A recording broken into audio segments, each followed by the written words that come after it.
Assalamualaikum warahmatullahi wabarakatuh. Bismillahirrahmanirrahim. Alhamdulillahi rabbil alamin. Wassalatu wassalamu ala ashrafil anbiya'i wal mursalin Sayyidina wa maulana Muhammadin wa ala alihi wa sahbihi ajma'in, amma ba'du. Para mahasiswa dimanapun Anda berada, pada kesempatan yang mulia ini, marilah kita bersyukur kepada Allah Subhanahu wa Ta'ala, yang mana sampai hari ini kita masih diberikan Allah sehat walafiat, sehingga bisa melanjutkan kembali mata kuliah manajemen dan kepemimpinan, program studi hubungan internasional, Fakultas Ilmu Sosial dan Ilmu Politik, Universitas Islam Negeri Sunan Ampel, Surabaya. Yang mana pada pertemuan yang kedua ini kita akan membahas tema manajer dalam kegiatan manajemen. Salawat dan salam tetap kita sampaikan kepada junjungan kita Nabi besar Muhammad Sallallahu Alaihi Wasallam. Semoga kita semua mendapatkan syafaatnya.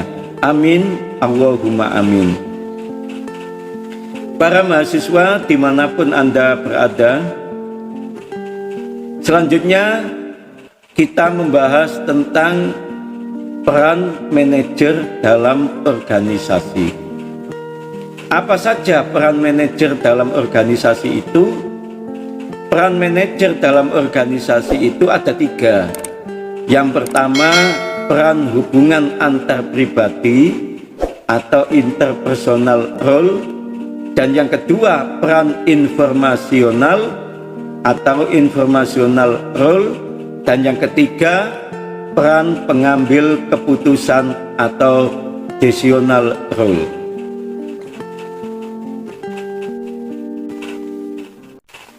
Para mahasiswa dimanapun Anda berada, kemudian 3 peran ini akan kita bahas satu persatu.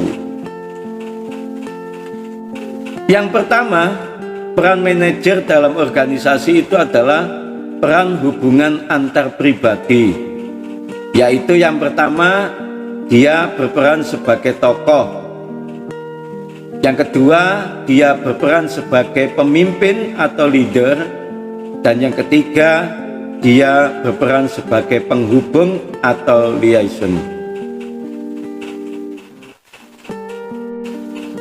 Para mahasiswa dimanapun Anda berada, peran sebagai tokoh itu seorang manajer seringkali berperan dengan melakukan tugas-tugas seremonial seperti menghadiri undangan dan menyambut tamu. Kemudian peran sebagai pemimpin atau leader, seorang manajer bertanggung jawab untuk memotivasi dan menggerakkan unit-unit di bawahnya, bertanggung jawab dalam penempatan, pelatihan, dan mensosialisasikan tugas-tugas kepada karyawan.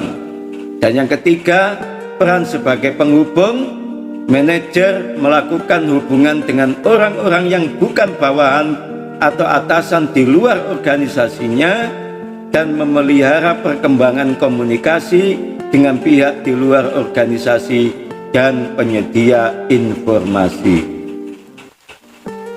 Kemudian peran manajer dalam organisasi yang kedua adalah manajer itu berperan sebagai informasional, yaitu peran sebagai pengawas, peran sebagai penyebar informasi, dan yang ketiga peran sebagai juru bicara. Peran sebagai pengawas itu seorang manajer menyerap informasi untuk mengembangkan organisasi dan lingkungannya dengan seksama, serta sebagai pusat informasi internal dan eksternal organisasi. Kemudian anak-anakku sekalian, peran sebagai penyebar informasi, seorang manajer menyalurkan informasi yang diterima dari pihak luar atau dari unit yang lain kepada seluruh anggota organisasi.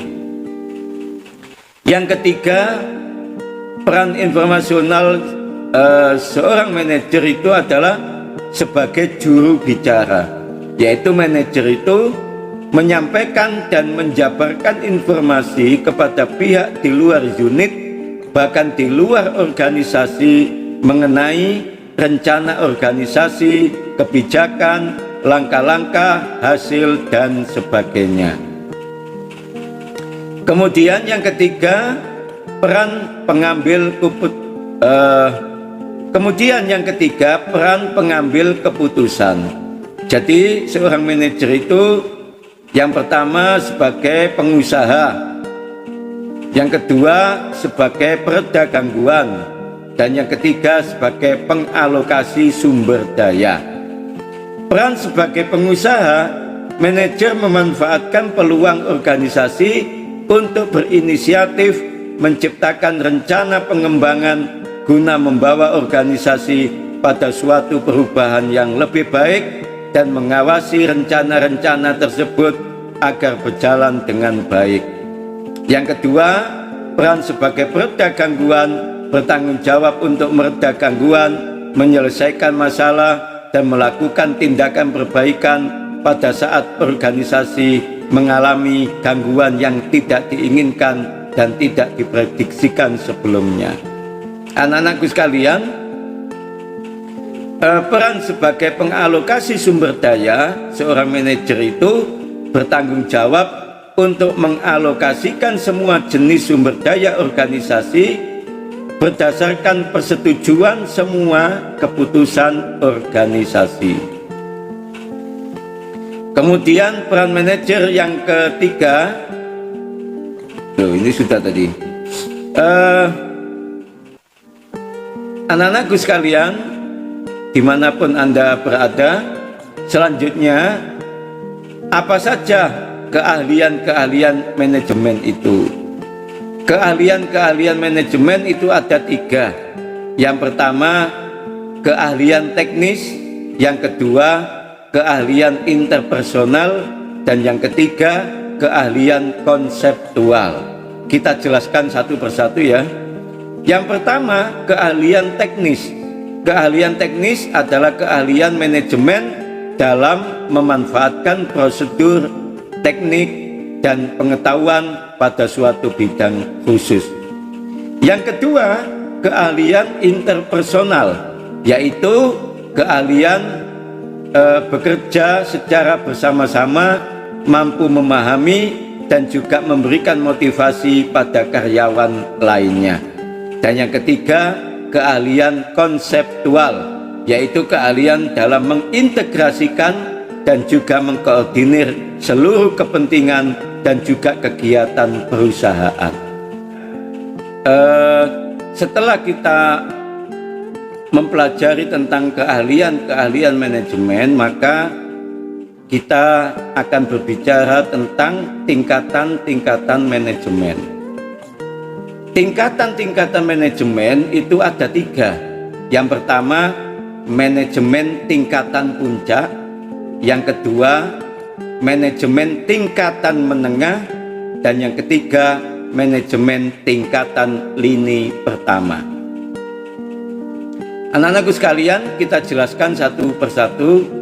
Yang pertama, manajemen tingkatan puncak itu tugasnya adalah menentukan tujuan perusahaan, kemudian membuat kerangka, rencana, dan kebijakan. Yang ketiga, mengorganisir, kemudian mengumpulkan, memiliki tanggung jawab, dan sebagai penghubung. Ini tingkatan-tingkatan manajemen puncak. Kemudian tingkatan manajemen yang kedua adalah tingkatan menengah, manajemen tingkatan menengah. Apa tugasnya manajemen tingkatan menengah ini? Yang pertama adalah merealisasikan seluruh kebijakan yang disusun oleh pihak manajemen puncak dan menjelaskannya pada manajemen yang berada di bawahnya. Yang kedua, mengorganisir seluruh kegiatan departemen agar bisa melakukan seluruh rencana dan juga kebijakan yang sudah ditetapkan. Yang ketiga, merekrut, menyeleksi, dan menempatkan karyawan yang memang dibutuhkan oleh departemen ataupun unit kerja. Yang keempat, memberikan motivasi pada karyawan untuk bisa melakukan yang terbaik bagi departemennya. Yang kelima, mengawasi dan menggerakkan seluruh karyawan yang berada di departemennya. Yang keenam, melakukan kerjasama dengan departemen lain demi kelancaran operasional perusahaan. Dan yang ketujuh, melakukan rencana yang sebelumnya telah disusun oleh manajemen tingkat atas. Kemudian anak-anakku sekalian, tingkatan manajemen yang ketiga adalah manajemen tingkatan lini pertama. Apa tugasnya? Tugasnya adalah satu, mempelajari dan memahami seluruh masalah serta keluh kesah para pekerja operasional sebelum pada akhirnya dilaporkan pada manajemen tingkat menengah. Yang kedua, mampu menjaga kondisi kerja yang baik dan mampu menjaga hubungan kerja yang sehat antara atasan dan bawahan. Yang ketiga, menyediakan fasilitas lingkungan kerja yang aman dan sehat untuk para pekerja. Dan yang keempat, memberikan bantuan pada manajemen tingkat menengah dalam hal merekrut dan menyeleksi calon pekerja sesuai dengan yang dibutuhkan. Anak-anakku sekalian, yang kelima, berkomunikasi, mendengarkan saran dan memberikan motivasi pada para karyawan. Yang keenam, mempertahankan sekaligus menjaga kualitas serta memastikan jumlah output produksi atau layanan sesuai dengan apa yang direncanakan. Yang ketujuh, memiliki tanggung jawab yang penuh dalam meningkatkan moral karyawan serta membangkitkan seluruh semangat kerja dalam tim. Dan yang kedelapan, meminimalisir pemborosan suatu sumber daya organisasi atau perusahaan.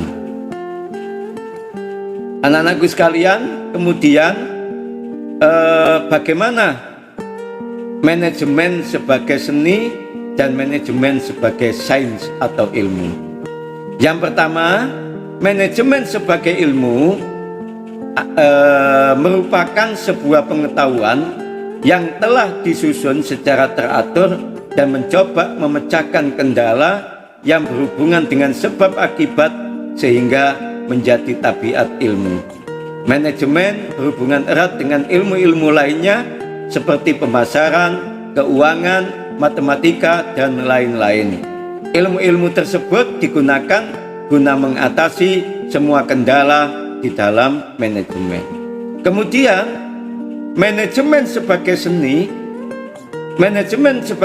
adalah merupakan cara pada mengatasi kewajiban ataupun tugas bersama dengan kerjasama tim.